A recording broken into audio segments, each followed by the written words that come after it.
আসসালামু আলাইকুম এভরিওয়ান। সীমাহীন ভালোবাসা গল্পের 7 নম্বর পার্ট। তো চলো বেশি কথা না কইয়া গল্প শুরু করা যাক। আমি তাড়াতাড়ি সুইটির হাত ধরে বললাম, এই কি করছো? তোমাকে বলছি আমি এইসব করার জন্য। সুইটি বলল, ভালো হবে না স্যার, আমি বলে দিচ্ছি, আমাকে ছেড়ে দেন, নইলে কিন্তু খুব খারাপ হয়ে যাবে। সুইটির রাগ থামানো এখন আমার কঠিন হয়ে যাবে দেখছি। ওকে সবকিছু বলে এখন বিপদে আছি আমি। সুইটিকে টান দিয়ে কোলে নিয়ে নিলাম।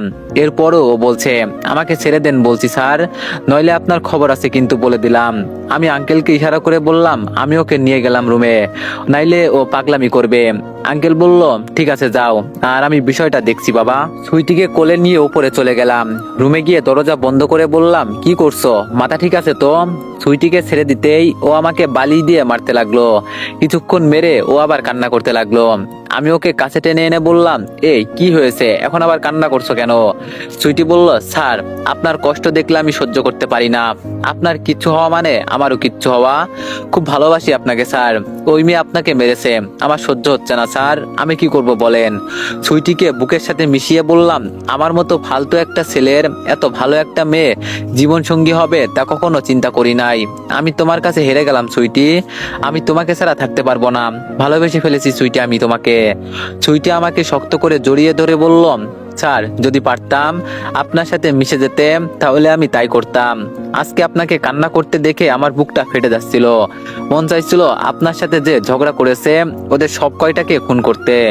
এতদিন কষ্ট পেয়েছেন, এখন আমি আছি না, আমি থাকতে আপনি কেন কষ্ট পাবেন? দরকার হলে আমি কাজ করব, আপনি বাসায় বসে বসে খাবেন, এরপরও আমি আপনার কষ্ট দেখতে পারবো না। ভালোবাসি অনেক অনেক আপনাকে স্যার। সুইটির মুখে 2 হাত দিয়ে চেপে ধরে ওর চোখের পানি মুছে দিলাম। আলতো করে ওর ঠোঁটে একটা চুমু দিয়ে বললাম, ভালোবাসি প্রিয়তমা তোমাকে। মুহূর্তের ভিতরেই সুইটি চোখ বন্ধ করে ফেললো। ওর মুখটা লজ্জায় লাল হয়ে গেল।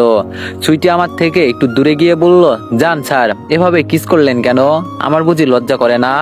আমি বললাম, ও মা তাই নাকি, আপনার এত লজ্জা? কই এইদিকে আসেন তো, আপনার লজ্জাটা একটু দেখি। সুইটি বলল, নিজের তো লজ্জা শরম নাই, লজ্জার মাথা খেয়ে ছাত্রীর সাথে প্রেম করে, আবার ঠোঁটে চুমু খাই, হ্যাঁ কত শখ যে। আমি দাঁড়িয়ে সুইটির কাছে গিয়ে ওর হাত ধরে বললাম, মাঝে মাঝে তোমাকে দেখে আমি বোকা হয়ে যাই, এই কান্না করো, এই হাসো, এই আবার রেগে যাও। সুইটি বলল, আমি কান্না করলে আপনার ভালো লাগে? আমি বললাম, একটু আগে বললেন না স্যার, আপনাকে কেউ কিছু বললে সেটা আমার গায়ে লাগে, ঠিক তেমন ভাবে তুমি কান্না করলে আমার খারাপ লাগে। কাছের মানুষ হাসতে দেখলে খুব আনন্দ লাগে।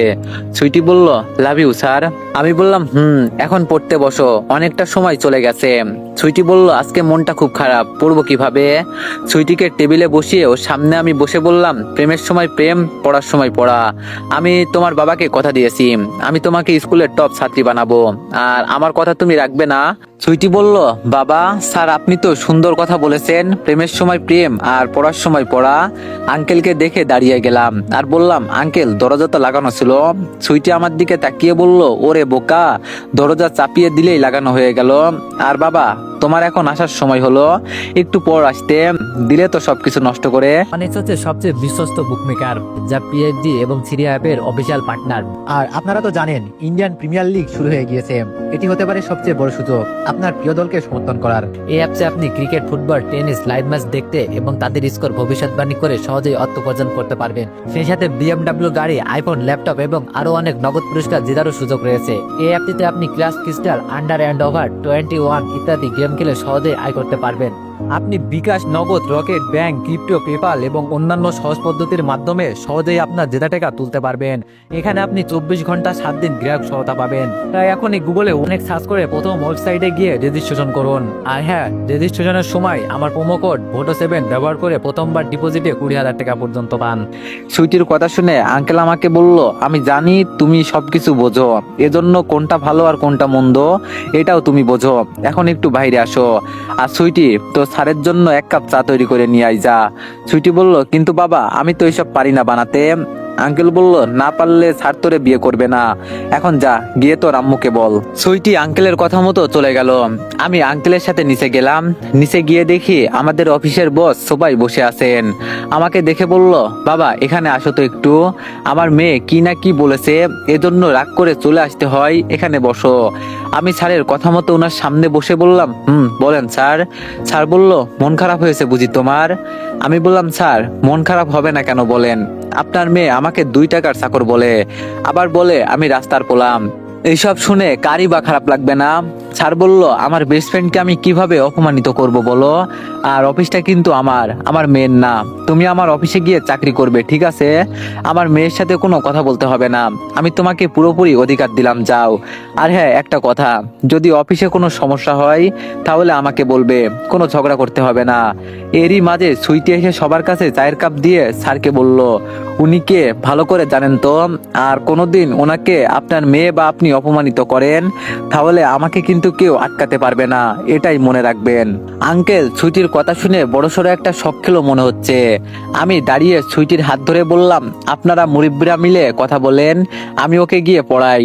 আমি সুইটিকে নিয়ে উপরে যাচ্ছি। পিছন থেকে আঙ্কেল হেসে হেসে বলছে, এই ছেলে আমাদের বাসার ভবিষ্যৎ জামাই, বুঝলে? আর এজন্য আমার মেয়ে খেপেছে। সুইটিকে নিয়ে ওর রুমে চলে গেলাম। চেয়ারের মাঝে বসে বললাম, অনেক হয়েছে কথা, এখন পড়তে বসেন। সুইটি বলল, স্যার আপনার শুধু পড়া আর পড়া, কই একটু ভালোবাসা দিবেন তা না করে? আমি বললাম, মার খেতে চাও তুমি? সুইটি বলল, আপনি আমাকে বুঝি মারতে পারবেন?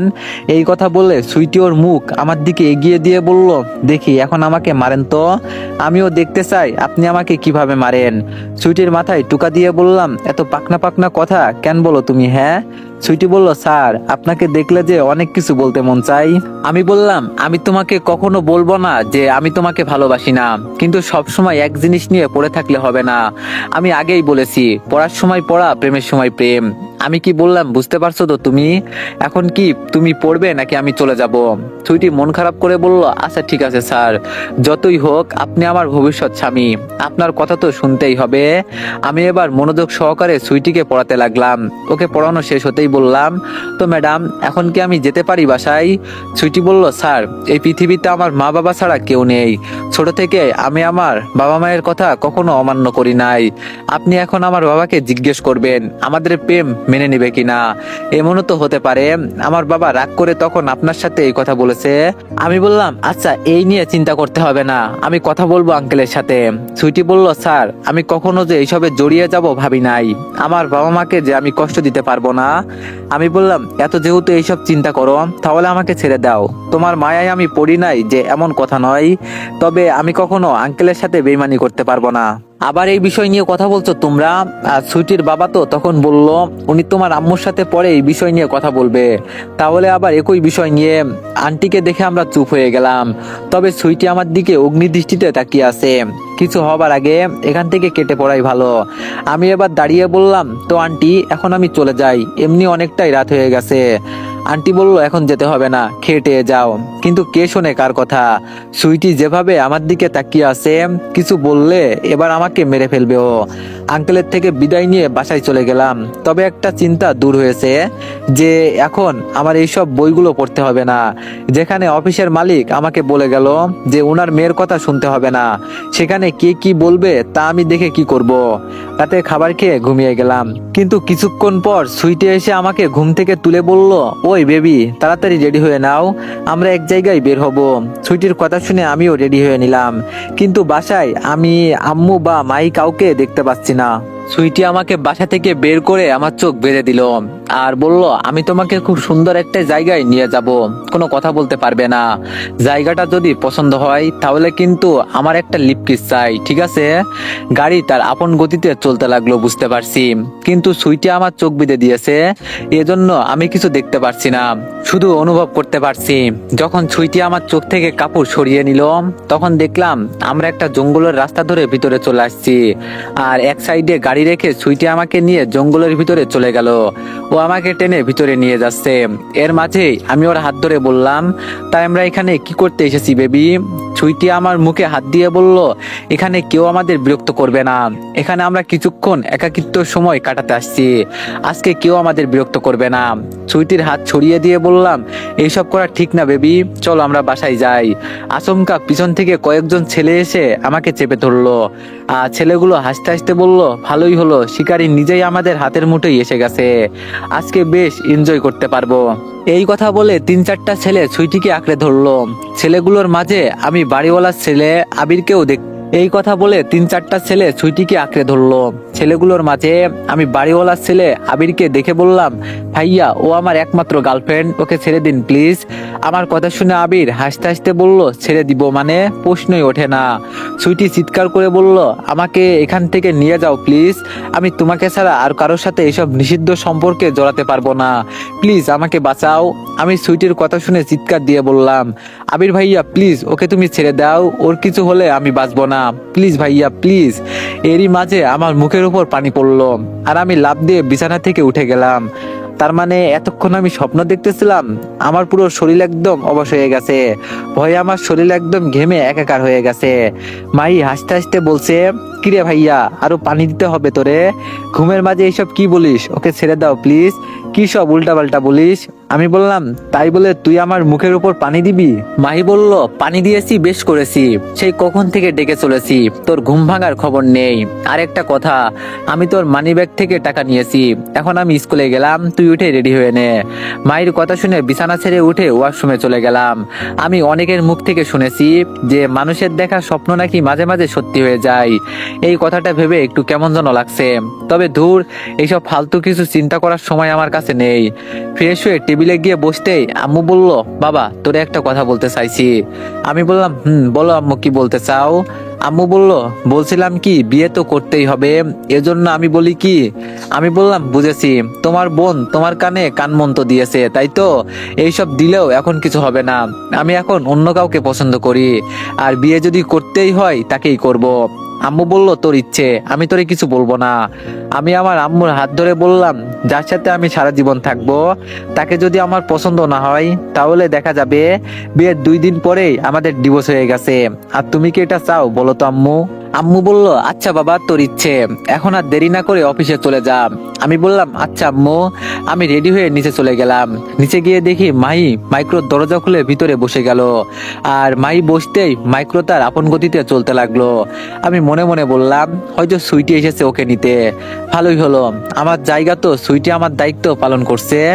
আমিও একটা রিক্সা নিয়ে অফিসের দিকে রওনা দিলাম। অফিসের সামনে এসে দেখি 3 মিনিট লেট হয়ে গেছে। দৌড়ে লিফটের দরজার কাছে চলে গেলাম। লিফটের দরজা বন্ধ করব, এমন সময় আমাদের অফিসের ম্যানেজার প্রিয়া ম্যাডাম ভিতরে চলে আসলো। প্রিয়া ম্যাডামকে দেখে মনে মনে বললাম, যেই না চেহারা কুত্তাই দেয় না পাহারা, আবার এই রূপ নিয়ে কত অহংকার, ভাব দেখে এবার বাঁচি না। লিফটের দরজা বন্ধ করে আমি এক কোনায় গিয়ে দাঁড়ালাম। প্রিয়া ম্যাডাম আমার দিকে তাকিয়ে রেগে আবার চোখ লাল করে ফেললো। হয়তো উনি চিন্তা করছে আমি আবার অফিসে কি করছি। হঠাৎ করে লিফটের সব লাইন বন্ধ হয়ে গেল, আর লিফট উপরেও যাচ্ছে না নিচেও যাচ্ছে না, মাঝখানে বন্ধ হয়ে আছে। লিফট বন্ধ হতেই প্রিয়া ম্যাডাম দরজায় জোরে জোরে ধাক্কা দিয়ে বলছে, ওই বাইরে কেউ আসো, আমাদের বের করো প্লিজ, আমরা ভিতরে আটকা পড়ে গেছি। আমি নিচে বসে মনের সুখে গান গাইতে গাইতে বললাম, ফাঁদে পড়িয়া বগা কান্দে রে। প্রিয়া ওর ফোনের লাইট জ্বালিয়ে আমার দিকে রেগে তাকিয়ে বলল, ছোট লোকের বাচ্চা, লিফটের দরজা না খুললে নিচে বসে মজা নিস, একবার এখান থেকে বের হলে তোর কি হবে জানিস তো? আমি দাঁড়িয়ে সাথে সাথে প্রিয়া ম্যাডামকে দেয়ালের সাথে চেপে ধরে বললাম, এখন কই আসোস জানিস তো, চাইলে আমি তো শরীর থেকে সব কাপড় খুলে কি করতে পারি, তুই শত চেষ্টা করলেও আমার সাথে পারবি না, এত রূপের অহংকার দেখাবি না। যদি এখন উল্টাপাল্টা কিছু করে ফেলি তাহলে কাউকে আর মুখ দেখাতে পারবি না। আর এই চেহারা নিয়ে এত অহংকার, তোর থেকে তো আমার ওইটাও বেশি সুন্দর আছে। আরে আমি তোরে বলছি আমাদের বাসার কাজের ছেলের কথা, তোর তো আবার মন ভালো না, পরে নেগেটিভ কিছু মনে করবি, ফালতু মেয়ে, দূরে যা। প্রিয়া ম্যাডামকে ছেড়ে আবার আমি এক কোনায় গিয়ে দাঁড়ালাম। ম্যাডাম তো আমার আচরণ দেখে ভয়ে একদম কুচুমুচু হয়ে গেছে। ম্যাডামের এই ভয় দেখে আমি ভিতরে ভিতরে হাসতে হাসতে শেষ। যাক বাবা, যা একটু রাখছিল ওনার উপর সেটা এখন ঠান্ডা হয়েছে মনে হচ্ছে, একটু হলেও প্রতিশোধ নিতে পারছি আমি। এরই মাঝে লিফটটা আবার চলতে লাগলো। লিফট উপরে উঠতে দেখে মনে হলো এতক্ষণে ম্যাডামের প্রাণ ফিরে পেয়েছে। উপরে উঠে লিফটের দরজা খুলতেই ম্যাডাম আবার চোখ মুখ লাল করে চলে গেল। আমি গিয়ে আমার ডেস্কে বসতেই ফোনটা বাজতে লাগলো। আমি ফোন রিসিভ করে বললাম, সুইটি বলো কি হয়েছে? সুইটি বলল, কি হবে স্যার, সকাল সকাল আপনাকে আমার মনে পড়েছে, তাই ভাবলাম আপনার সাথে একটু কথা বলি। আমি বললাম, তা আমাকে এত মনে পড়ার কারণ কি বলো শুনি। সুইটি বলল, আপনাকে মনে পড়বে না তো কি আপনার অডিয়েন্সদের মনে পড়বে? আপনাকে তো আমি মন দিয়েছি, অন্য কাউকে তো আর দিই নাই। আমি বললাম, আমি তোমাকে কতবার বলছি স্কুলে ফোন নিয়ে যাবে না? সুইটি বলল, স্যার আমি তো আজকে স্কুলে যাই নাই। আম্মু বলল, এখনো নাকি আমি অসুস্থ, এজন্য আমাকে আজকে স্কুলে যেতে দেয় নাই। সুইটির কথা শুনে আমার ভিতরে একটা ভয় ঢুকে গেল। তার মানে আমার বোন মাহি সকালে কার মাইক্রো দিয়ে গেল? আমার মাথায় তো এখন হাজার প্রশ্ন ঘুরপাক খাচ্ছে। এক প্রকার এখন ভিতরে আলাদা একটা ভয় কাজ করতে লাগলো। সুইটি বলল, ও স্যার, আপনি আবার কোথায় হারিয়ে গেলেন? আমি বললাম, তুমি কি সকালে আমাদের বাসায় গিয়েছিলে, বা তোমাদের গাড়ি কি আমাদের বাসার সামনে গিয়েছিল? সুইটি বলল, না তো স্যার, বাবা তো কিছুক্ষণ আগে ঘুম থেকে উঠে হাঁটতে বের হয়েছে, আমি তো শুয়ে আছি। কেন স্যার, কিছু কি হয়েছে নাকি? আমি বললাম, না কিছু হয় নাই, তোমার সাথে পরে কথা বলবো, এখন ফোন রাখো। সুইটি বলল, স্যার স্যার শোনেন না। আমি বললাম, বলো। সুইটি বলল, অনেক অনেক ভালোবাসি আপনাকে। আমি আর ওর কথা না শুনে কল কেটে দিলাম। নিচে বসতেই বন্যা বলল, কি ব্যাপার মিস্টার, নতুন প্রেম মনে হচ্ছে? আমি বললাম, না তেমন কিছু না, তো তোমার কি খবর বলো। বন্যা বলল, এই তো আছি কোন রকম। আপনাকে কিরকম টেনশনে টেনশনে লাগছে, কিছু কি হয়েছে? এই ছেলে, তোর আজকে অফিসে আসতে 10 মিনিট লেট কেন? ম্যাডামকে দেখে দাঁড়িয়ে বললাম, সরি ম্যাডাম, আর লেট হবে না। প্রিয়া ম্যাডাম যেই আমার উপরে হাত তুলতে যাবে, তখন আমি ওনার হাত ধরে বললাম, আমি এখানে আপনার কথাই কাজ করি না, আপনার বাবা বলেছে দেখে এখানে আসছি, আর এখান থেকে যান, নইলে কিন্তু আমি উল্টাপাল্টা কিছু করে ফেলবো। আমি প্রিয়ার হাত ধরেছি বলে অফিসের সবাই আমার দিকে অবাক হয়ে তাকিয়ে আছে। আমি কিনা মালিকের মেয়ের হাত ধরেছি। প্রিয়া তোর বাবাকে জোরে একটা ডাক দিল, আর আমাকে বলল, আজকে তোরে আমি খাইছি। স্যার আমাদের সামনে এসে বলল, এখানে কি হয়েছে? আমি কিছু বলার আগেই প্রিয়া ম্যাডাম বলতে লাগলো, বাবা, এই ছেলে আমাকে চড় দিতে চেষ্টা করেছে, তুমি এখনই ওকে চাকরি থেকে বিদায় করো বলছি। প্রিয়া ম্যাডামের মুখ থেকে এই কথা শোনার পর স্যার বলল, এই অফিসের সবার সমান অধিকার, তুমি বাইরে আমার মেয়ে, আর এখন তুমি এই অফিসের ম্যানেজারের দায়িত্ব পালন করছো, এজন্য এখানে আমাকে বাবা বলে ডাকবে না। আর কাকে আমি চাকরি থেকে বের করব না করব এটা আমার বিষয়, তুমি এখন তোমার কেবিনে যাও বলছি। স্যারের মুখ থেকে এই কথা শোনার পর প্রিয়া ম্যাডাম রেগে চোখ মুখ লাল করে তার কেবিনে চলে গেল। প্রিয়া ম্যাডাম যেতেই স্যার আমাকে বলল, আমি তোমাকে আগে বলছি না, কিছু হলে আমাকে বলবে। আমি বললাম, স্যার বিশ্বাস করেন, এখানে আমার কোনো দোষ নাই। স্যার বলল, থাক এইসব কথা এখন বাদ দাও, এখন থেকে তুমি তুলসীর আন্ডারে কাজ করবে, ঠিক আছে? আমি বললাম, স্যার এই তুলসীটা আবার কে? স্যার বলল, একটু পর দেখতে পারবে, এখন আমি গেলাম, তুমি কাজ করো, ঠিক আছে? স্যার যেতেই আমি নিচে বসে বললাম, ফালতু মেয়ে একটা, মন চায় ওকে মাথার উপর তুলে একটা আছাড় দিই। বন্যা বলল, আসতে বলেন রিফাত সাহেব, শুনতে পারলে আপনার 12টা বেজে যাবে। বন্যার কথা শুনে আমি বললাম, শুনলে আমার কি, আর আমার পরিচয় তো তুমি জেনে গেছো, যে তোমার প্রিয়া ম্যাডাম আমার কিছু করতে পারবে না। বন্যা বলল, আপনার সাথে কি স্যারের কোনো ভালো সম্পর্ক আছে নাকি? আমি বললাম, আছে তো, প্রিয়ার হাজবেন্ড আমি। আমার কথা শুনে বন্যা হাসতে হাসতে বলল, আপনিও খুব মজার কথা বলতে পারেন, এই মেয়ের হাজবেন্ড হবেন আবার আপনি? আমার তো মনে হয় বাসর রাতে আপনার সবকিছু কেটে ভাজি করে খেয়ে ফেলবে। আমি বললাম, দেখেন মিস, ভালো হচ্ছে না কিন্তু। ও বেবি, তোমার কি ভালো লাগে বলো? ইস তোমার কি বডি, আমি তো দেখেই পাগল হয়ে গেছি। চলো না আমরা ওই রুমে গিয়ে একটু সময় কাটাই। আমি দাঁড়িয়ে আমার শরীর থেকে মেয়েটার হাত ছড়ালাম। মেয়ে বললে ভুল হবে, এটা তো দেখি মধ্যবয়সী এক আন্টি, কি আজব এক মহিলা, আবার আমার শরীরে হাত দেয়, সি। কি হলো, এভাবে তাকিয়ে আছো কেন? আমি বললাম, জি আন্টি, আপনি কে? আপনাকে তো আমি চিনলাম না। যাও, আমাকে আন্টি বলবে না, আমি কি দেখতে তোমার আন্টি লাগি? আমাকে ভাবি বলে ডাকবে, শুধু ভাবি, নইলে তোমার জন্য তুলসী, তুলসী বলে ডাকবে আমাকে। আমি এবার চেয়ারে বসে বললাম, ও তার মানে স্যার আপনাকে এখানে পাঠিয়েছে আমাকে কাজ শেখানোর জন্য? তুলসী বলল, এই তো বুঝে গেছো তুমি। আচ্ছা স্যার আমাকে ডাকছে, দেখি উনি কি বলে, পরে আমরা একাকিত্ব সময় পার করব। তুলসী ভাবি যেতে আমি বললাম, কিরে বন্যা, এই জিনিস আবার কোথা থেকে আমদানি হয়েছে, কেমন যেন গায়ে পড়ার স্বভাব আছে ওর। বন্যা বলল, এই মেয়ের চরিত্র এমনই, কয়েকদিন থাক, পরে মজা দেখতে পারবি এটা কি জিনিস। হঠাৎ আমার নজর গেল বন্যার ওয়ালপেপারের উপর। আমি এটা দেখে বললাম, কিরে, ফোনের সামনে কার পিক সেভ করলি, কেমন যেন চিনা চিনা লাগছে। বন্যা ফোনটা আমার সামনে ধরে বলল, আমার নতুন বয়ফ্রেন্ড, কয়েকদিন হলো ওর সাথে আমার সম্পর্ক হয়েছে, দেখতো তোর পছন্দ হয় কিনা। বন্যার দেওয়া পিকটা দেখে আমার হাত পা কাঁপতে শুরু করলো। এটা তো আমাদের বাড়িওয়ালার ছেলে আবিরের পিক। আবিরের পিক দেখেই আমার মায়ের কথা মনে পড়ে গেল। আমার ভিতরে কেমন যেন একটা ভয় কাজ করতে লাগলো। আচ্ছা আবির কি ভালো ছেলে নাকি? ও আবার বন্যা বলল, কিরে তোর কিছু হয়েছে নাকি, কাজ করবি না? আমি বললাম, ও হ্যাঁ আমার তো কাজ করতে হবে, মনেই ছিল না, ধন্যবাদ তোরে। বন্যা বলল, তা বললি না আমার বয়ফ্রেন্ড কেমন? আমি বললাম, ভালো ভালো, খুব ভালো, আমার দেখেই পছন্দ হয়ে গেছে। বন্যা বলল, আরে এটা তো আমাদের অফিসের পাশে যেই একটা জঙ্গল আছে না, সেটাই তো। আমি বললাম, কেন, কি হয়েছে? বন্যা বলল, আর বলিস না, একটা মেয়েকে জঙ্গলের পাশে মেরে রাখা হয়েছে। আমি বন্যার হাত থেকে ফোনটা নিয়ে ভালো করে দেখতে লাগলাম, কিন্তু মুখটা কোনোভাবেই দেখা যাচ্ছে না। তবে মেয়েটার নাম দেখে আমার কলিজা কাঁপতে লাগলো। মেয়েটার নাম হলো মাহি। নামটা দেখেই আমি অফিসের ভিতর থেকে দৌড়ে বের হতে লাগলাম। পিছন থেকে বন্যা বলছে, কিরে তোর কি হয়েছে, এভাবে দৌড়ে কোথায় যাস? আমি আর ওর কথার উত্তর দিলাম না। শরীরে যতটা শক্তি ছিল সবটা দিয়ে দৌড়াতে শুরু করলাম। জঙ্গলের কাছাকাছি গিয়ে দেখি অনেক মানুষ এখানে দাঁড়িয়ে আছে। যতই সামনে যাচ্ছি ততই যেন আমার ভয়টা বাড়তে লাগলো। আমার বোন না হলেই হলো। ভিড় ঢেলে আমি ভিতরে গেলাম। ভিতরে গিয়ে দেখি একটা মেয়ের লাশ পড়ে আছে, আর মেয়েটার পুরো শরীর রক্ত দিয়ে মাখা। মেয়েটাকে দেখেই বুঝে গেছি যে ওকে এখানে এনে ধর্ষণ করা হয়েছে। খুব বাজেভাবে মেয়েটার উপর অত্যাচার করেছে। রাতের দেখা স্বপ্ন আর সকালে মাইকে অজানা কারোর সাথে বের হতে দেখে আমার ভিতরে প্রচুর ভয় কাজ করতে লাগলো। এখান থেকে একটা রিক্সা নিয়ে সরাসরি বাসায় গেলাম। চুপি চুপি বাসায় গেলাম, যেন কেউ কিছু বলতে না পারে। বাসার ভিতরে গিয়ে দেখি আম্মু বিছানায় শুয়ে ঘুমাচ্ছেন। কাঁধের উপর থেকে ব্যাগটা সরিয়ে রুম থেকে বের হলাম। ধীরে ধীরে হেঁটে ছাদের দিকে যেতে লাগলাম। যদি উপরে গিয়ে মাইকে পাই তাহলে ওকে কুচুকাটা করে ফেলবো। ছাদের দরজার কাছে গিয়ে দেখি মাহি আবিরের কোলে বসে আছে, আর আবির মায়ের সাথে অশ্লীল অঙ্গিভঙ্গি ভাবে দেখে তো আমার মাথা গরম হয়ে গেল। দৌড়ে ছাদে গিয়ে পেছন থেকে আবিরকে এমন এক লাথি দিলাম, আবির লাথিকে দূরে ছিটকে পড়লো। মাহি ভয় পেয়ে আমার পায়ে পড়ে বলল, ভাইয়া প্লিজ এখানে কোনো ঝামেলা করিস না, প্লিজ ভাইয়া প্লিজ। মাহির চুলের মুঠি ধরে বললাম, চল তোরে মজা দেখাচ্ছি। ওকে সরাসরি ধরে রুমে নিয়ে গেলাম। রুমের ভিতরে যেতেই আম্মু ঘুম থেকে উঠে এইসব দেখে আমাকে ধরে বলল, বাবা কি হয়েছে আমাকে বল, ভাই বোন কোনো ঝামেলা করিস না প্লিজ।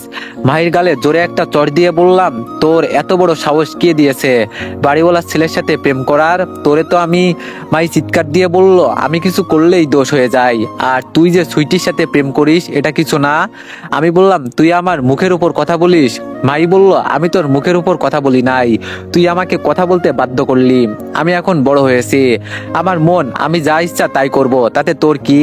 আম্মু ঠাস করে মাহির গালে চড় দিয়ে বলল, এই তুই তোর ভাইয়ের সামনে এইসব কি বলিস, তোর মাথা খারাপ হয়ে গেছে? দরজা দিয়ে আবির ভিতরে ঢুকে আমাকে হুমকি দিয়ে বলল, যদি ওর গায়ে হাত তুলিস তাহলে তোরে কেটে ফেলবো, এই বাসা থেকেও যেতে পারবি না। আর তুই এটা জানিস না আমি আজকে সকালে মাইকে বিয়ে করেছি, সেই হিসাবে আমার বউয়ের গায়ে হাত দিলে তোর খবর আছে। তো এভরিওয়ান, কালকের পার্টটি অনেক বেশি ইন্টারেস্টিং হতে চলেছে, তো আশা করি তোমরা দেখবা। আর এই পার্টে সবাই একটু বেশি বেশি লাইক আর কমেন্ট করে দিও। ধন্যবাদ।